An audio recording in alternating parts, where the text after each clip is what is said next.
श्री शिवाय नमस्तुभ्यं।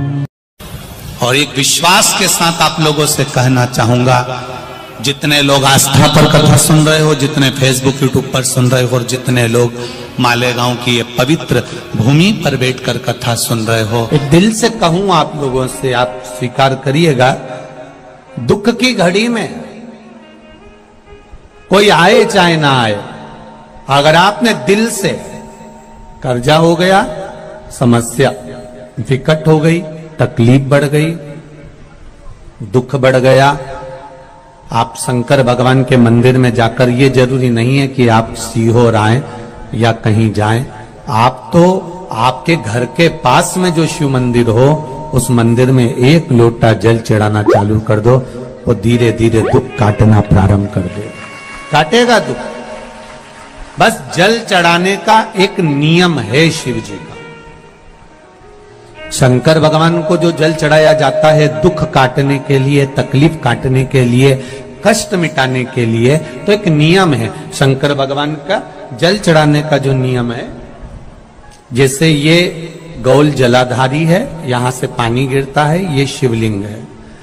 ये दो जो भगवान का पानी जहां बहकर जाता है ये गोल में से, तो यहां जो स्थान है, ये सीधे भाग पर गणेश जी विराजमान है, लेफ्ट भाग में कार्तिकेय जी है, बीच में एक मोटी सी लाइन होती है जहां सुख सुंदरी है, ऊपर से जो बूंद बूंद पानी गिर रहा है वो शंकर भगवान की 5 लड़कियां हैं, जया, विषहरा, शामलीबारी, दौतली और देव। जहां गोल भाग है, जहां शिवलिंग रखा हुआ है, ये माता पार्वती जी का हस्त कमल है, जिसको पीठिका कहते हैं। महाराज, जल चढ़ाने का नियम है, जब हमारे ऊपर दुख होता है, तकलीफ होती है, कष्ट होता है, बड़ी दिक्कत परेशानी होती है, तो हम जल चढ़ाते हैं। तो उस जल को चढ़ाने का नियम है, पहले गणेश जी का स्थान, कार्तिकेय का स्थान, अशोक सुंदरी की जगह, फिर माता पार्वती की पीठिका, उसके बाद जलाधारी को स्मरण कर कर जल धीरे धीरे शंकर भगवान पर छोड़ा जाता है। जब धीरे धीरे शिव जी पर जल चढ़ाएं, उसके बाद में आप अपने मन की कामना जब जल चढ़ाते जाएं और बाबा से कहते जाएं, बाबा, रोज कामना कहने की जरूरत नहीं है, एक बार आप कामना करो और उसके बाद जल चढ़ाना प्रारंभ करो, और उसको कहना जरूर, तेरे दरबार से कोई खाली नहीं गया मेरे शंभू, मैं नहीं जानती, मैं तो इतना जानती हूं कि कंकर शंकर है और तू सुनता जरूर है। ब्रह्मा ब्रह्म लोक में है, भगवान विष्णु वैकुंठ लोक में है, पर मृत्यु लोक में मेरा देवाधिदेव महादेव है, मेरी सुनेगा जरूर। और बाबा से विनय कर कर आप आइए। जल चढ़ाने का नियम, अगर दुख है, तकलीफ है, कष्ट है, तो ऐसे चढ़ा दो, और अगर मन कर रहा है डायरेक्ट शिव जी पे चढ़ाना हो तो तुम्हारी मर्जी है, उसमें कोई मना नहीं। शिव तत्व किसको कहते हैं? शंकर का गुणगान, शिव का स्मरण, भगवान शंकर का मंत्र जाप किसको कहते हैं? ये वही समझ सकता है जिसके भीतर शिव समाया होगा। और एक विश्वास के साथ आप लोगों से कहना चाहूंगा, जितने लोग आस्था पर कथा सुन रहे हो, जितने फेसबुक यूट्यूब पर सुन रहे हो, और जितने लोग मालेगांव की ये पवित्र भूमि पर बैठकर कथा सुन रहे हो, आप दिल से उसकी कथा सुनना। इस वाणी का, इस व्यासपीठ का एक शब्द हो सकता है, हॉस्पिटल में पड़ा हुआ कोई व्यक्ति, कर्जे में डूबा हुआ कोई व्यक्ति, गलत व्यसन में पड़ा हुआ कोई व्यक्ति को आपके द्वारा निकली हुई वाणी से भी बाहर निकाल सकता है। जैसे उस मां को कहा किसी ने, सीहोर वाला महाराज कहता है, एक बार चले तो जा शंकर जी के मंदिर में, उसने पत्र भी लिखा। जब वो सीहोर वाला महाराज कहता है, चिल्ला चिल्ला कर कहता है, एक लोटा जल सारी समस्या का हल, तो जा।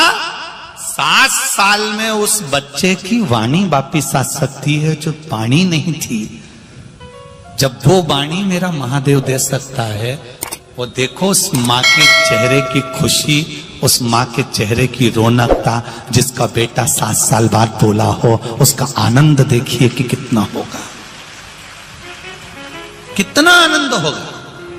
एक बात और अच्छे से समझ लीजिए, जो बच्चे चिड़चिड़े होते हैं, चाहे घर में बेटे हों, बहुएं हों, सास हो, ससुर हो, परिवार में छोटे छोटे बच्चे हों, चिड़चिड़ प्रवृत्ति करते हों या चिड़चिड़ा स्वभाव हो, जरा जरा सी बात में क्रोध आ जाता हो, बोलने का भान नहीं रह पाता हो, शब्दों के बाण चलते हो, तो महाराज प्रदोष के दिन, प्रदोष काल में बेलपत्री के पेड़ के नीचे एक जो पत्ता आपके पास में हो, पान का मिल जाए तो पान का, पीपल का मिल जाए तो पीपल का, बेलपत्र का मिल जाए तो बेलपत्र का, उस पत्ते पर मात्र थोड़ा सा शहद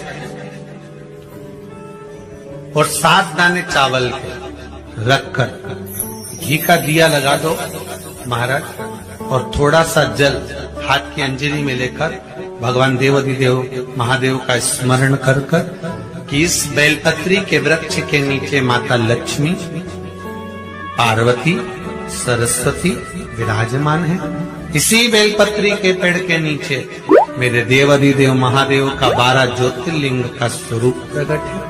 उनका स्मरण कर जल चढ़ा दीजिए और उसका स्मरण कर लो जो चिड़चिड़ प्रवृत्ति करता, क्रोध करता, जिसको बोलने का भान नहीं होता हो, सम्मान नहीं देता हो, अपशब्द कहते हो, उनका स्मरण कर छोड़ेंगे।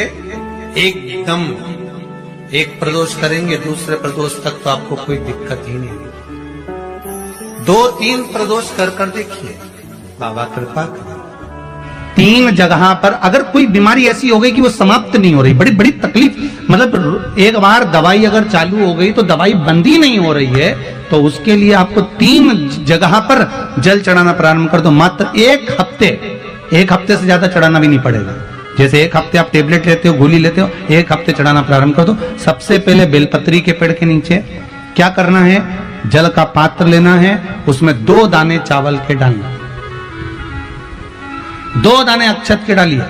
पहले बेलपत्री के पेड़ के नीचे जाओ, वहां जल चढ़ाओ, फिर जाइए पीपल के वृक्ष के नीचे, वहां जल चढ़ाइए।